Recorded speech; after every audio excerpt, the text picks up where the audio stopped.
Hey everyone, I'm Empress Torisan. I am a women's wellness and maternal health educator and practitioner. Today I wanted to talk to you all about the importance of sharing your birth story, even if you had a blissful experience. So, the number one factor when it comes to sharing your birth story is no matter how small the situation may be to everybody else, it's inside of your body. So that small moment to them may be huge for you.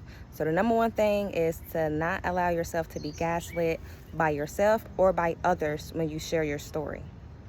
Now, I'm sure you've heard of birth debriefing, and a lot of times women or people in general assume that birth debriefing is just for women that had a traumatic birth experience. But that's not the case. Birth debriefing is just acknowledging, discussing, and processing your birth story. And that can be technically anywhere from preconception, trying to conceive, all the way to a year up to postpartum. Right now, though, I'm going to focus on just the labor and delivery experience of your birth story. Again, you do not have to have something huge happen, like a life or death situation to occur during your birth experience for your body to register your birth as traumatic or just unsettling. Because it could be a couple energies that's just left unsettled and unregulated when it comes to your emotions regarding your birth experience, and then there's events that's actually traumatic.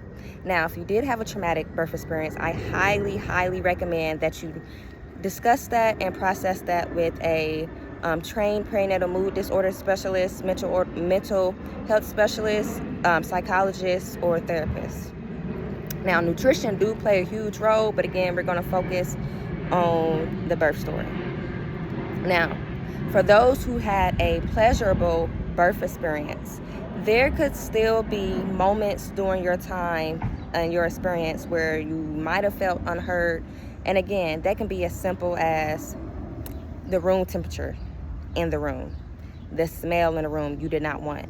And that can still allow your birth experience to be overall pleasurable, but those can be small moments, if not acknowledged and discussed and processed, that can build or add on to postpartum anxiety or OCD or just postpartum PTSD. It's also important to talk about your birth story regardless of the experience, just to help ease your body from fear and fight and flight mode. Because naturally we go through that while we are in labor, and after it's supposed to, soothe down, even out, and regulate. But again, if there's one small moment during your experience that you did not like or you felt invalidated or unheard, it may follow you. Talk about it.